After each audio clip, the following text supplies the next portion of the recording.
1st, Dodge City bid fair to become one of the leading communities of the yet embryo West.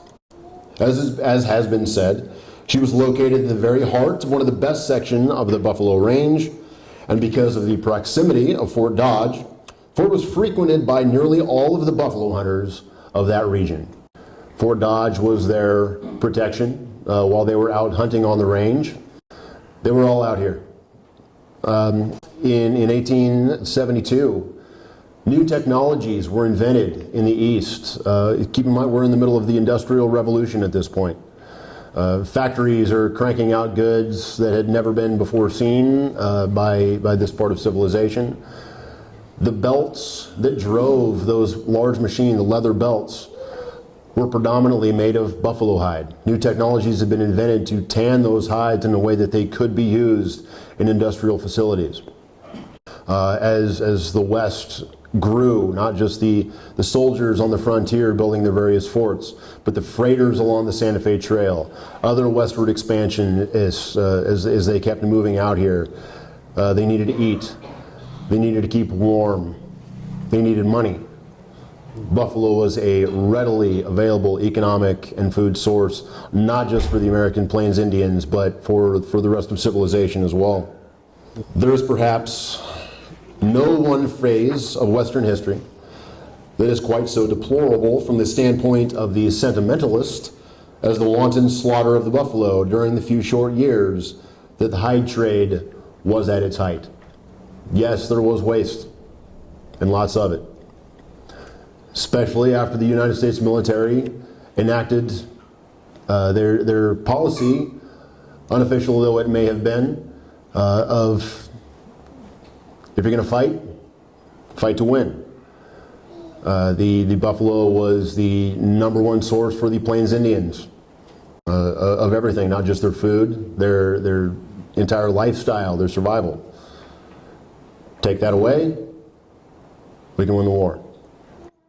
So they invited the hunters to come out west using all of the other economic desirables at their behest, and I'd say slowly by surely, but actually quite rapidly and surely, those tens of millions herds miles long of the buffalo that existed all over the Great Plains were slaughtered. Down to many reports list only about 500 viable animals.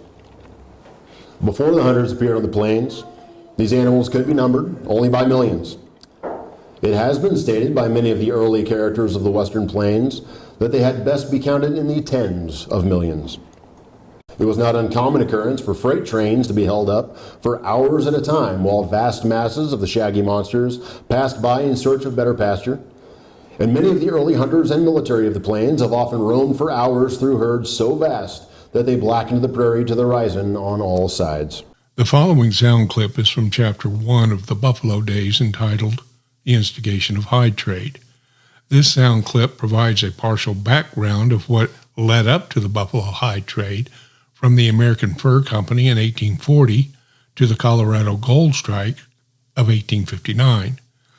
The sound clip concludes with the introduction of Charles Rath, starting his Kansas hide trade business in 1860. The Indians were not the only ones who hunted buffalo in this area. The American Fur Company, as early as the 1840s, started purchasing thousands of buffalo robes per year. Then, in 1859, a gold strike at Cherry Creek in the Rocky Mountains brought more people through Kansas. It was about this time when Charles Rath came west to establish trading contacts with a number of Indian tribes, including the Southern Cheyenne, Kiowa, and Northern Comanche bands. Charles Rath made his way west in 1853 and joined William Bent's trading empire in Colorado, where he worked as an independent freighter, hauling supplies and trade goods across Kansas. Charles Rath in 1860 took over the trading post of George Peacock on Walnut Creek, near present-day Great Bend, after Peacock and Kiowa warriors, led by Satank, massacred 5 others. Rath also began to operate a settler's store at nearby Fort Zara. In the early 1870s, Rath was one of the first men to take advantage of the growing buffalo hide trade, and in September 1872, he moved to Dodge City. The Charles Rath story conveys how one hide dealer becomes one of the first speculators for securing hides for the development of factory belts. This sound clip tells how Rath becomes a sharper of the hide trade and how he establishes himself as a frequent provider to the birth of the industrial age. There he met Caroline Markley, whom he married on April 26, 1870. Rath returned with Caroline to Kansas that spring. The couple lived briefly in Topeka, then at Osage City, where he established a mercantile business and continued his freighting. It was at this time when tanneries were established and paid as much as $3 per hide. These combined events of hide buyers and the need for hides put many men to work as buffalo hunters. The following sound clip is from Chapter 4 of Buffalo Days, entitled The Aftermath. While hunting buffalo north of Fort Hays, Josiah Moore and Jim White spot a herd of buffalo drinking from a stream. Jim teaches Josiah how to approach a herd and gives him tips on buffalo behavior. The story provides detailed descriptions of how the hunters killed and skinned the downed buffalo. This signal from Jim gave Nixon the go-ahead to move the wagons forward to the fallen herd. I watched Nixon and Myers jump from the wagons, pull their razor-sharp knives, approach the first down animal, and plant and rip the carcass down the belly. Next, they made cuts on inside each leg, then around the neck. By the time we reached Nixon and Myers, they had a rope tied to the neck of a half-skinned bull. A hitch formed around the saddle horn and peeled the beast straight back from head to tail. The three of us continued to skin the down herd for most of the day. Jim remained on higher grounds. He watched for possible threats from Indians who might be in the area. Chapter 4 also describes how the buffalo hunters staked out the hides to create a hide yard. Tom and Jim unloaded the pelts. I took mental note on how they laid out the hides in rows, creating a hide yard. The hides had been spread out, flesh side up, and holes cut near the edges with a tomahawk. I watched as Tom started to use his knife to cut the holes in the edges of the hides. This is when Jim yelled out, "We don't have time for that knife, Tom. Use your pick." Nixon went around with an armful of pegs and distributed them on the hides. He averaged about 16 pegs to the hide. Nixon and Jim together drove the stakes into the ground and stretched the skins. The hides would remain there until they became as hard as flint. When the fleshy side of the green hide is exposed to the sun, the skin becomes as hard as iron. Jim and Nixon sprinkled the hides with poison to finish the process. The poison would keep the bugs out of the hides. One thing that we have found in starting this podcast and over the last few years of doing it is that it's impossible to tell one story of Dodge City without referencing 17 others. It's a rabbit hole of wonderful, wonderful stories.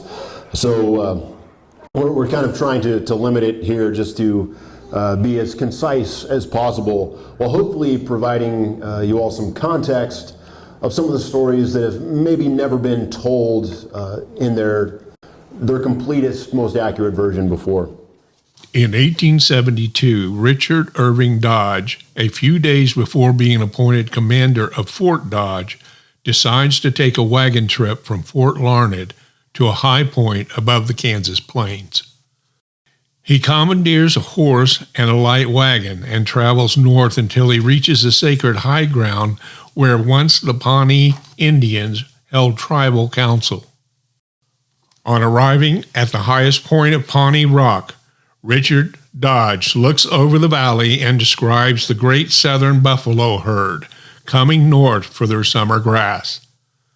The following sound clip is from Chapter 7 of the Book of Buffalo Days, entitled The Beast of Civilization.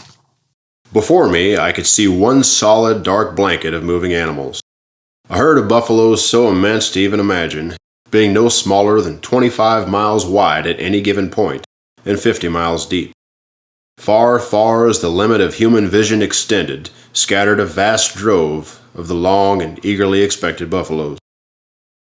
To count such a herd, or even to guess approximately their number, became a task about as hopeless as to compute the leaves of a boundless forest.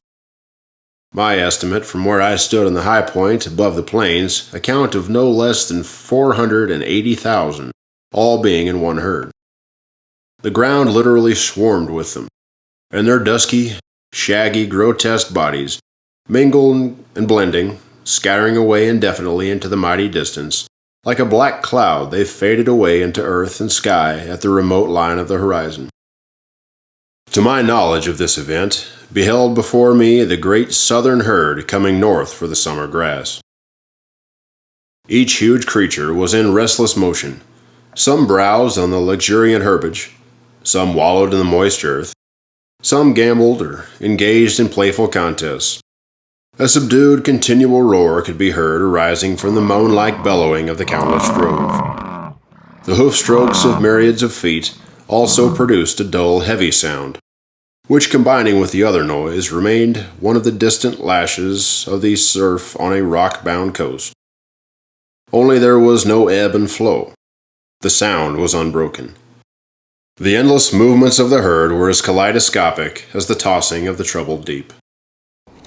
Colonel Richard Irving Dodge was given command of Fort Dodge. By the way, the two Dodges not entirely related. The fort itself was named after a General Grenville M. Dodge, who first sent the orders to establish it at the end of the Civil War. The fact that Colonel Richard Irving Dodge happened to be the commander at this point in history is just a coincidence of history, I guess. He was given command of Fort Dodge on June 3rd, 1872. He arrived at Fort Dodge the next day. Upon his arrival, he found the post in an influx of an unruly population, as I'm sure you can well imagine. His orders were to ensure Fort Dodge became an oasis of peacefulness, a tall order to say the least, and establish the rule of law amid conditions that verged on chaos. We would like to conclude this session of our presentation with the following promotional video for our new book entitled Buffalo Days, which is the primary resource for today's presentation.